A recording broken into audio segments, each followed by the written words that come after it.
Deliga TV News yabaw radio Deliga lamibaw ambaw bela jile foka au barkada amba fayna au bismillah kuna fundi seben olu lakali keneka gafe minimbe ni ubibo domodo abe seben ambalma kuna fundi lawde fe limana ambiye keneka kaseka alakali awye abseka famia soro kuna funla chomina lada antawuli amba foka au barkada amunu simeka wati kono wala gafe u chamambe u kumanembe fenchama kanga jamana konna la ina fo mi jamana kuntigi mi colonel Assimi Goïta ale kon be ñogoy bawla fota se premier ministre ma gafe u kumana ka wa fana mi bitalike barkan no e france ka kele cewye lu fana ka talila ka bonga mali kono maw hakilate client ka gafe u kumana ka amina ndadu ala ajalla ka fo bi fana mi farafina client tomba union africaine ka chide do kundale do malika wala sakana laje uye mali nyangini minke na sola akube la halamina amina ndadu ala ka wala fukata se bi somadena jalla ka fo turila kaw ni ambalma kuna fundila mina tuna noe birama tureye ale ka somogo bina kuma bi kosebe ka fela fo birama ture ka tunni koina kuna fondi seben kuma na fana ka ambi kuma ka ninde bakurumba damado ye kuna foni tobe no amina minu lakale gafe kuma na kuna foni were minu ka ulasa anta blada grinala kuna fondi seben folo mimbe nambanda dula uye faso ka fatidi seben lesori ale ajira ka foko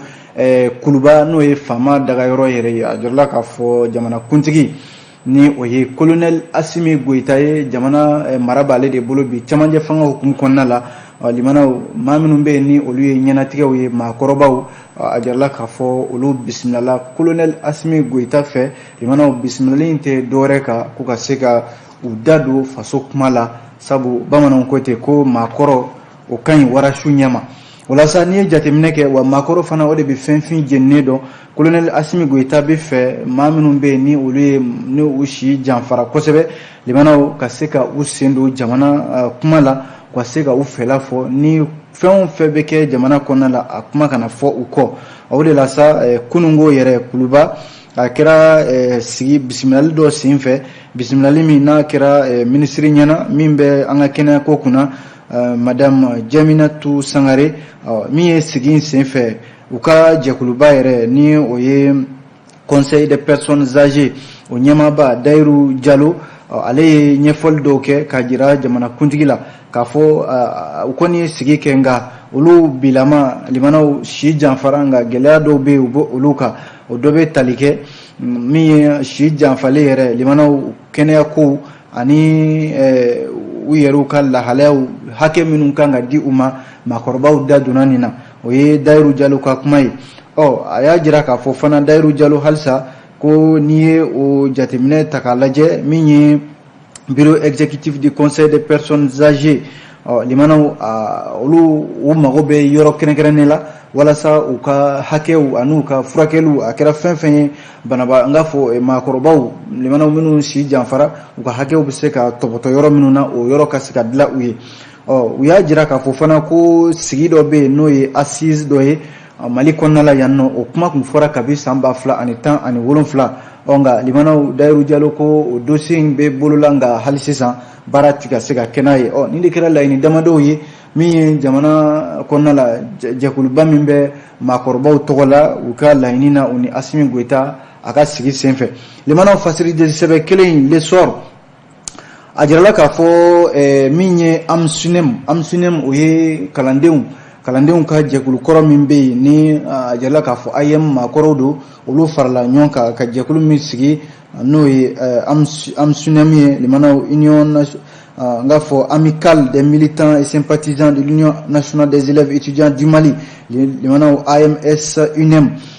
ko minye ukanyama ba secrétaire général Seydou Patrice Dambélé limana ko oluko kuka demebe ministre nyama yoro ni o premier ministre Choguel ko kala maiga ka sababu ke limana bela jeleni ijoro do jamana konala amsunem mawya jira ka fo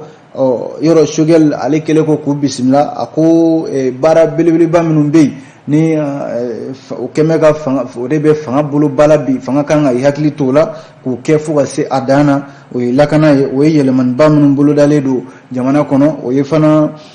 jamana deun ka la ini minun be front social ananyo na chama limana basigi bisika do jamana deun ka la ini na chomina Choguel ko ninde gouvernement reka haminai ani ka taa se fana organe unique ko kuma bɛ sen na ni ɲɔgɔn sɔsɔ b'o ko fana da la limanaw a jirala k'a fɔ AMSUNEM maaw ko Sogɛlɛ ni fɛn fɛn fɔ olu ka dɛmɛ b'a yɔrɔ wa u n'a dɛmɛ baara in na. Seydou Patrice Dembele ale y'a jira k'a fɔ gouvernement ɲɛma limanaw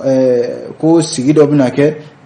ni o bɛna assise pour la refondation de l'État don nataw la min Patrice Dembele AMSUNEM ɲɛma a ko u na premier ministre dɛmɛ o ko siratigɛ ninnu fana na limanaw halisa bɔɲɔgɔn ye hukumu kɔnɔna la lesɔrɔ ka kuma la ko cour constitutionnel ɲɛmaw fana y'a jira k'a fɔ ko olu fana na dɛmɛ ta ka ɲɛsin kɛrɛnkɛrɛnnenya la n'a ma ɲɛ ko ministeriso min ɲɛsinnen don jamana kulatigɛ cakɛdaba min bɛ yen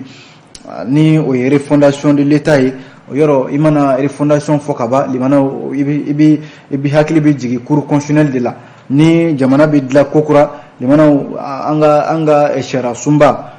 constitution baara bɛ kɛ ni o de ka hakilila ye cakɛda min sigilen don o kɔlɔsili la o ye cour constitutionnel an ka sariya sunba min sigilen don ko kunna min ye ministre min bɛ yen na ale de bɛ cidenya la kɛrɛnkɛrɛnnenya la ministre délégué de la refondation de l'État limanaw ko ale y'i kunda kɛrɛnkɛrɛnnenya la cour constitutionnel maaw ka Fatumata Seku Diko ale muso kofɔlen k'a taara cour constitutionnel maaw fɛ yen Amadu Usman Ture ale de bɛ cour constitutionnel kotigiya la bi limanaw ko u y'a bisimila wa kumaw bolila fɛn min kan o ye k'a fɔ limanaw cour constitutionnel a jɔyɔrɔ ka bon kosɛbɛ kalatako nasiraw la a jɔyɔrɔ ka bon an ka sariya sunba bɛ se ka lafasa cogo min na ani jamanadenw ka hakɛ o bɛ se ka lafasa cogo min na ani kanabila Mali kɔnɔna la yan n'o ye liberté limanaw a fɔra ko o kuma de fɔra u ni ɲɔgɔn cɛ wa baara bɛna kɛ ni o de ye cour constitutionnel jɔyɔrɔ ka bon a ko la kosɛbɛ n'a ma ɲɛ ko yɛlɛma o yɛlɛma bolodalen don jamana kɔnɔna la a ka kan a ko kana fɔ cour constitutionnel maaw kɔ o de y'a to ni bɔɲɔgɔnya in limanaw ko kun yera la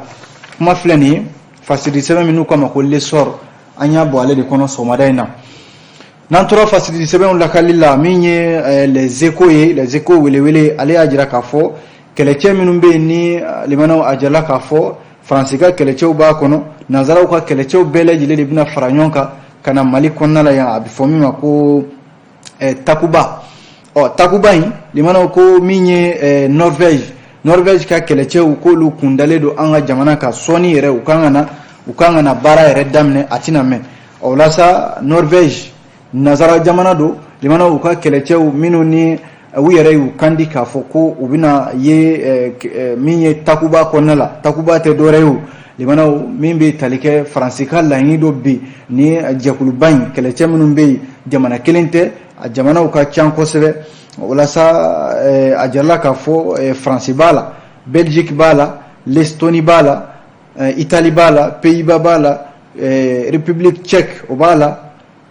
Portugal fo ka taa se Suède ninnu ma limanaw ko n'i y'a bɛɛ lajɛlen fara ɲɔgɔn kan bi a bɛ sɔn ka taa kɛlɛcɛ 150 ɲɔgɔnna la minnu makɔnɔnen don san 2000 yɔrɔ 150 ɲɔgɔnna olu nana san 2021 daminɛ in na nka hali sisan ko dɔwɛrɛ bɛna fara o kan o de senfɛ ko Norvège ka kɛlɛcɛw olu y'u kandi u ka ministre min bɛ yen ni u b'u ka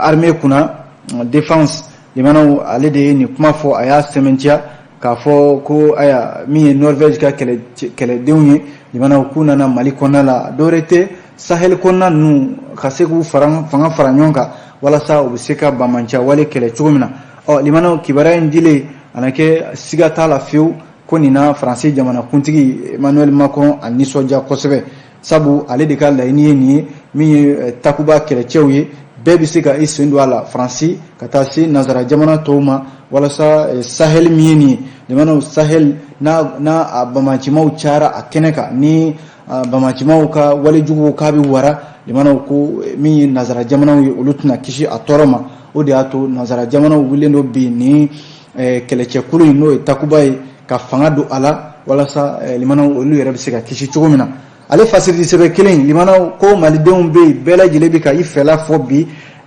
min ye force Barkhane faransi ka kɛlɛcɛw dɔw ko faransi ka kɛlɛcɛw ka to yan dɔw ko ayi u ka taa sabu u nafuradama ni sisan cɛ maa si ma jaabi ye faransi ka kɛlɛcɛw nali la Mali kɔnɔna la yan o de la les échos maaw ka kunnafondila dɔw bɛ yen kunnafondila degelikɛlaw don Segeta Salamata Dambele Kajatu Watara Mamadu Komina olu de wulila ka maaw ɲininka limanaw bɛɛ y'i ta fɔ a ko la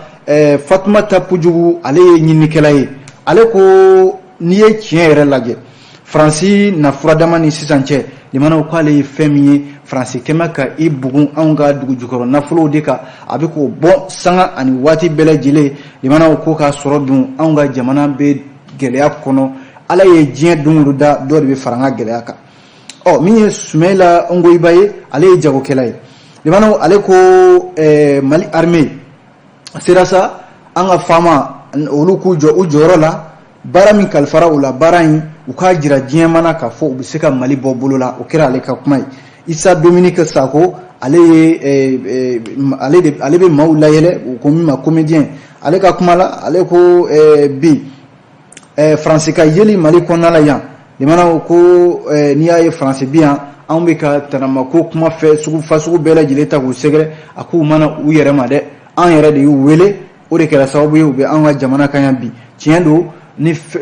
mina dɔ jɛngɛna nka kɔnɔfɛn ma bɔn nka faamuyabaliyaw bɛ se ka na ani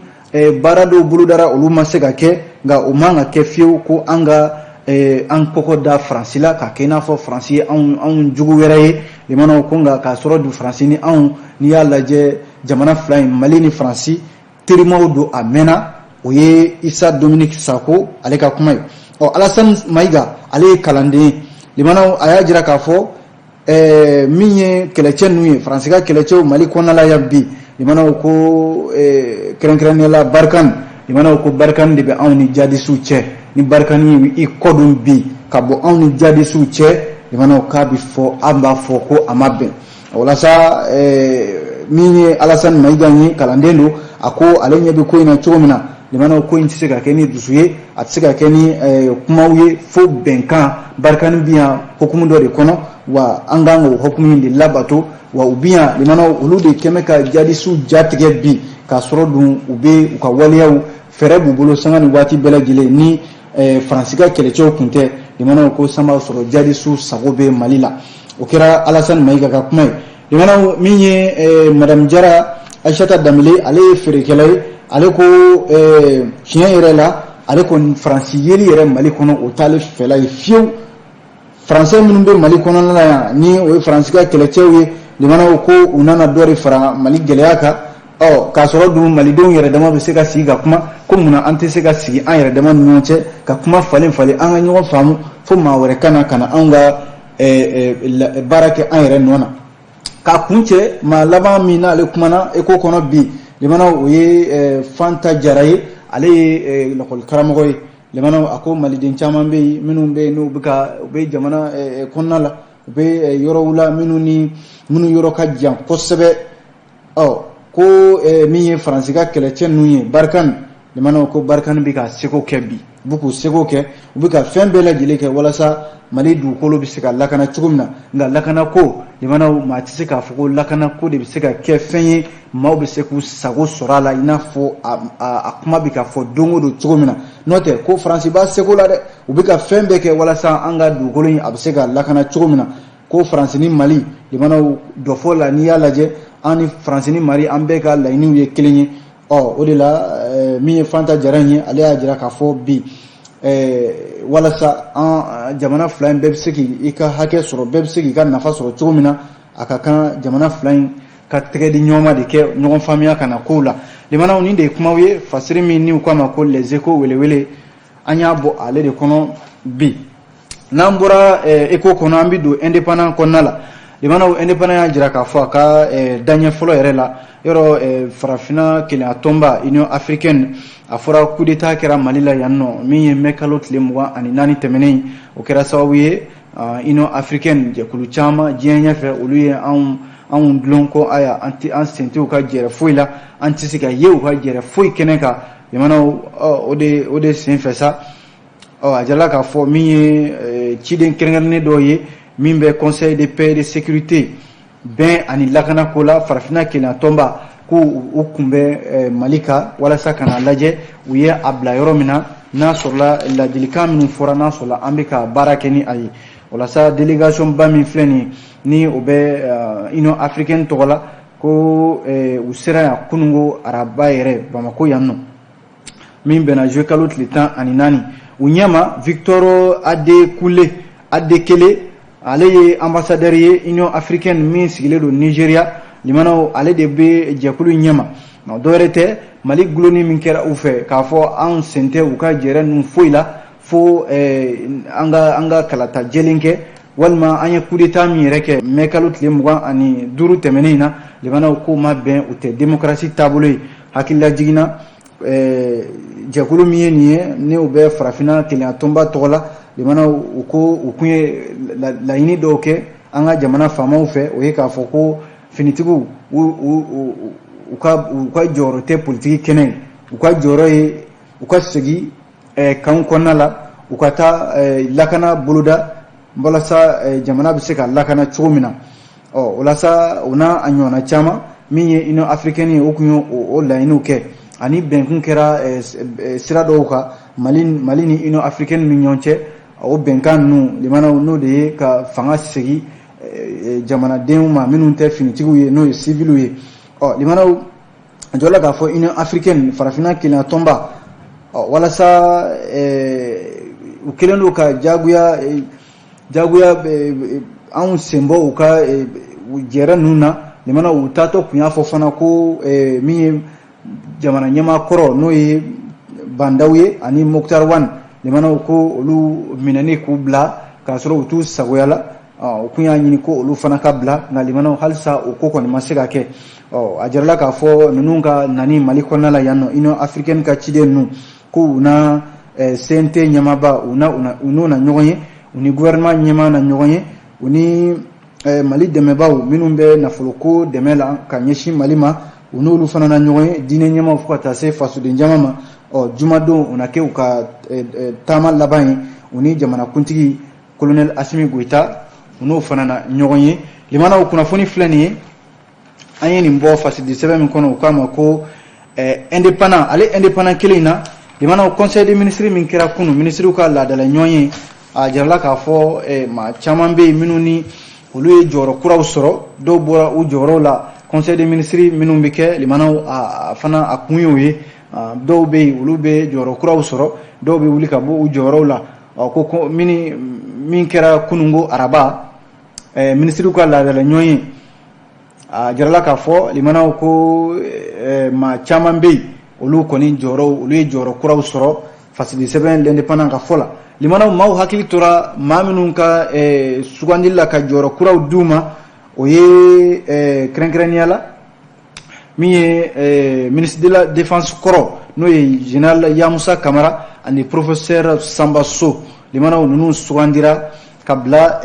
kulu ɲɛma kulu minnu ni jamana bɛ ɲɔni cakɛda ba minnu ye ninnu sugandira ka bila olu ɲɛma secrétaire permanent du conseil de sécurité n'o ye an ka lakanako ministre so bolofara min bɛ yen ni a ɲɛsinnen don lakanako yɛrɛ ma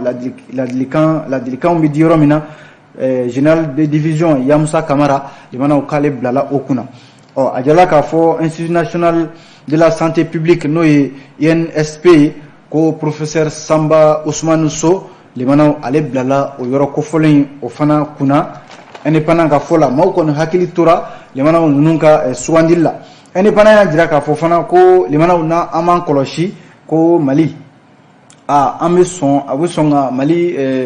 senbɔ kɛrɛnkɛrɛnnenya la IC ko ni IC fɔra limanaw a bɛ cakɛda kofɔ diɲɛ ɲɛfɛ min ɲɛsinnen don kɛrɛnkɛrɛnnenya la sanuko dugujukɔrɔ nafolo bɛɛ lajɛlen ma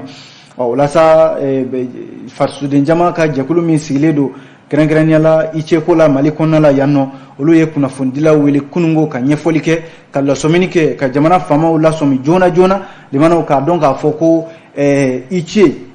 o ko min ma ko initiative pour la transparence dans les industries extractives IC a bolofara min bɛ Mali kɔnɔ yan u ye lasɔmini kɛ sabu secrétaire permanent min bɛ a tɔgɔ la Mali la yan a y'a jira k'a fɔ yanni octobre kalo natɔ in tile fɔlɔ cɛ ni a faamaw m'a lajɛ a fɔra ko baara dɔw bɛ yen olu kun kalifara anw na baara fɔlɔ min bɛ yen n'o ye 1-4 ye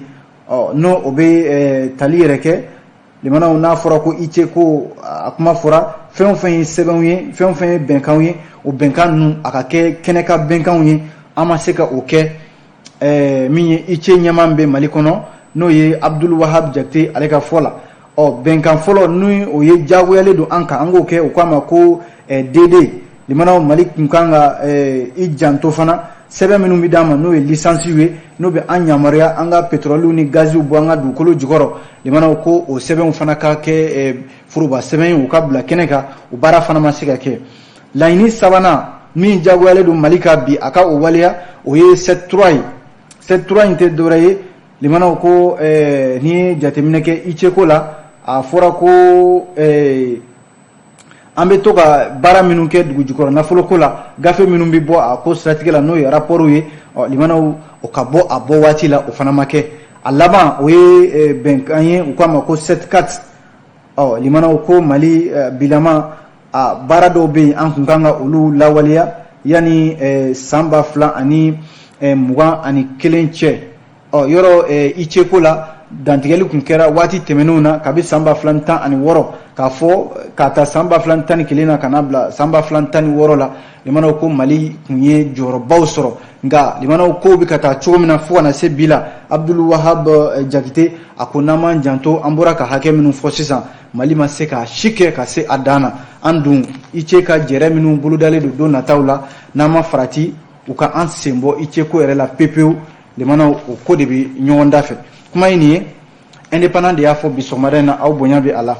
n'an bɔra ye min ye fasidi sɛbɛn minnu k'a ma ko indicateur du renouveau limanaw ale kumana indicateur ka daɲɛ fɔlɔ yɛrɛ la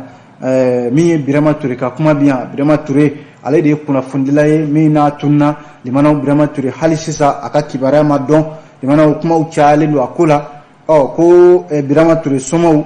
a na kɛ bi u bɛ fɛ ka kuma ka u fɛla fɔ indicateur ka fɔ la walasa a bɛ fɔ min ma ko Bamakɔ dugutigiw n'o ye patriarche ye Turew ko yɔrɔ a fɔlen ko min ye mandat d'arrêt international o bilala Interpol fɛ ka ɲɛsin Karim Keita ma limanaw a ma waati yɛrɛ bɔ min ye avocat dɔw ye olu wulila ka Karim lafasa maître Kasum Tapo ani Cheikh Umaru Ndiaye min ye Turelakaw ye Turelakaw ka duba Birama Ture ka tunni ko la ko bi k'u na kuma ta limanaw k'u ka ɲɛfɔli kɛ yɔrɔ Interpol ale ye lakanakolo ye min yamaruya b'a bolo diɲɛ bɛɛ lajɛlen kɔnɔna la n'a mago jɔr'i la sariya siratigɛ la a bɛ wuli i nɔfɛ limanaw ka t'i ta yɔyi ka n'i bila sariya ɲɛfɛ o sɛgɛsɛgɛli min n'a bolodara limanaw yɔrɔ Birama ka tunni kabi san 2016 fo ka se sisan ma maa min bɛ yen ni tɔgɔ bɛ ka bɛɛ o tɔgɔ bɛ ko in na tɔgɔ bɛ bɛɛ lajɛlen da o ye Karim Keita ye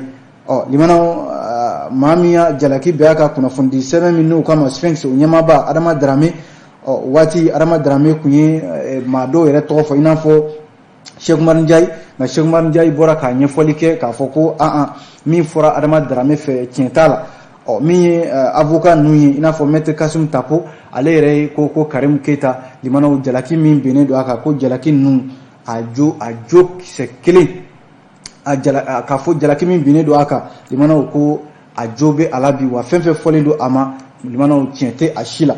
Cheikh Umaru Ndiaye ale fana y'a a ka fɛla fɔ nin ko in na k'a fɔ Adama Darame ye ale tɔgɔ fɔ nin ko in na ani an ka armée jalatigiba caman bɛ yen limanaw minnu fana k'olu tɔgɔ munumunu bɛ ko in na nka bi ko Bamakɔ Turelakaw min ye kunnafonidilaw yɛrɛ somɔw ye Birama Ture limanaw k'u na bɔ u ka ɲɛfɔli kɛ bi ninnu ka ɲɛfɔli limanaw k'a bɛ sɔn ka kɛ ka ko wɛrɛ ka sira wɛrɛ di Birama Ture ka ko in na n'o ye affaire Birama Ture ye nka ka kɔn bi ɲɛ limanaw ko Turelakaw yɛrɛ kun ye wele bila Karim Keita ma waati min na a bɛ députéya la limanaw nka u n'a ta o ta a ma se ka taa wele in jaabi fo kana se a fa Ibrahim Bokar Keita u ka fanga dafili ma utu kalo 18 san 2020 tɛmɛnen kuma in ye dɛ limanaw an ye nin bɔ indicateur kɔnɔ bi sɔgɔmada in na aw bonya bɛ kunnafoni la ka to kunnafoni sɛbɛnw ka lakale ka kuncɛ joona limanaw an b'a kuncɛ ni la sirɛni y'a jira k'a fɔ sanfɛ kalanso maaw ka ko bɛɛ lajɛlen kalifalen don cakɛda min na u k'a ma ko senu limanaw senu bɛ baara la bi u bɛ baara la walasa kalandenw bɛ se k'u ka hakɛw sɔrɔ i mana bɔ jamana kɔnɔna la kana Bamako yan yɔrɔ sanfɛ kalanso ninnu caman bɛ Bamako yan de ni ye sanfɛ kalan daminɛ ka ban limanaw a ka kan hakɛ dɔw bɛ yen ani i ka bila hakɛ dɔw kɔnɔ o ka se ka kɛ ye senu maaw b'o baara de la waati dɔ la senu tun ye a laɲini ko ka sefa wari 1000 ani 500 ko k'o bɔ burusiw ni turusow la o ye nafolo ye min bɛ di kalandenw ma walasa u ka se k'u ka kalanw kɛ bonya kɔnɔna la o nafolo ko kuma min fɔra senu y'a fɔ nka waati dɔ la maaw ma faamuya kalandenw ma faamuya limanaw ɲɛfɔli min kɛra nin ye a jala k'a fɔ 1500 in kuma caman kɛra ka fɔ a kuma nana bɛn 1000 de kan o de bɛ ta u ka burusiw n'u ka turusow la walasa u ka kɛnɛya ko u ka taa ni ka segu fura sɔrɔli fufalaki la u ka furakɛ fufalaki la ani u ka se ka siyɔrɔw sɔrɔ limanaw a kana kɛ gɛlɛya ye o de ye kuma yɛrɛ ye senu maaw bɛ ka min laɲini bi kuma in ye limanaw la sirène ale de y'a fɔ an bɛ kunnafoni kuncɛ nin kan yan an sera ka min lakali aw ye bi kunnafoni di sɛbɛn kɔnɔ o ye nin ye ka aw bɛɛ lajɛlen fo k'aw barikada an b'a fɔ a k'an bɛn diɲɛ waati wɛrɛ